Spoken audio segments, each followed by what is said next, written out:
দর্শক, পুরনো ঢাকার দয়াগঞ্জ হাটে আছেন সহকর্মী মিজান শাহজাহান। আমরা এখন সরাসরি চলে যাচ্ছি তার কাছে। মিজান, হাটে পশু বেচাকেনা কেমন হচ্ছে এবং দাম নিয়ে ক্রেতা বিক্রেতারা কি বলছেন?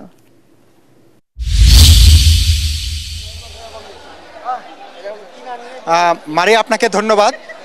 আমি এখন আছি পুরান ঢাকার দয়াগঞ্জ হাটে। পুরান ঢাকা মানেই হচ্ছে একটু ব্যতিক্রম কিছু পাওয়া।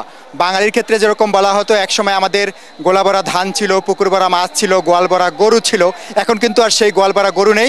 বেশিরভাগই বাণিজ্যিকভাবে বিভিন্ন খামারে গরু উৎপাদন করা হচ্ছে, গরু লালন পালন করা হচ্ছে। এজন্য গরুর যে অরিজিনাল স্বাদ, যেটিকে পুরান ঢাকার লোকজন কিন্তু মুন্সিগঞ্জের মীর কাদিমের যে সাদা গরু, সেই গরু দিয়ে কিন্তু কোরবানি দিত। এইসব গরুকে কোনো ধরনের মানে কৃত্রিম খাবার খাওয়ানো হতো না, প্রাকৃতিক খাবার খাওয়ানো হতো। আমরা আজকে দয়াগঞ্জ বাজারে এসে ঘুরে ঘুরে দেখার চেষ্টা করলাম যে এই বাজারে কোনো ধরনের মীর কাদিমের সেই ধবল গরু বা সাদা গরু রয়েছে কিনা। কিন্তু অত্যন্ত দুঃখজনক হলো সত্য যে এই দয়াগঞ্জ বাজারে কোনো মীর কাদিমের সাদা গরু নেই। আমরা এখানে ব্যাপারীদের সাথে কথা বলে যেটি জানতে পেরেছি যে মীর কাদিমের 200 বছরের যে ঐতিহ্য সাদা গরু, সেটি মুন্সিগঞ্জের ওই খামার থেকেই 3000 থেকে 3500 গরু প্রতি বছর হয়। এই সমস্ত গরু ওখান থেকে বিক্রি হয়ে যায়, এগুলো বাজারে আসার আর সুযোগ হয় না। আর আমি আপনাকে মারিয়া দেখানোর চেষ্টা করছি দয়াগঞ্জ বাজারের সার্বিক পরিস্থিতি। আপনি দেখতে পাচ্ছেন যে বাজার প্রায় খালি। আমরা বলতে পারি যে প্রায় অর্ধেক গরু এরই মধ্যে বিক্রি হয়ে গেছে। আর আপনি নিউজে যেমনটা দেখাচ্ছিলেন যে কিছু ব্যাপারী রয়েছে যে যারা শেষ সময় পর্যন্ত অপেক্ষা করতে চান।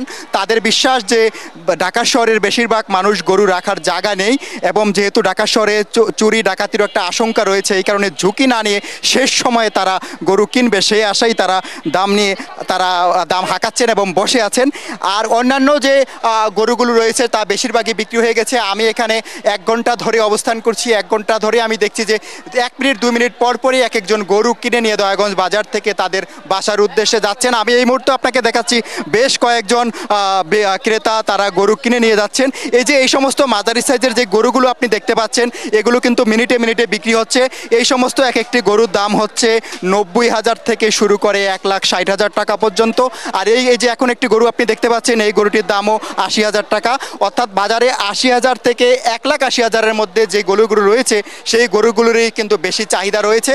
আর এছাড়া অনেকে সুস্বাদু মাংসের কথা চিন্তা করে দেশীয় গরু দেখতে একটু ছোট হলেও তারা খুঁজে খুঁজে কিনছেন। কিন্তু বড় গরু যেগুলোর দাম 3 লাখ 3.5 লাখ টাকা, আমরা ব্যাপারীদের সাথে কথা বলছি, তারা বলছেন যে এখানে লোকজন আসছেন, গরুর সাথে সেলফি তুলছেন, গরুর দাম হাঁকছেন, কিন্তু তারা এই সমস্ত গরু কেনার ব্যাপারে খুব একটা আগ্রহ দেখাচ্ছেন না। মারিয়া, এই হচ্ছে আমার কাছে দয়াগঞ্জ বাজারে গরুর হাটের সবশেষ খবর। মারিয়া, আপনাকে ধন্যবাদ।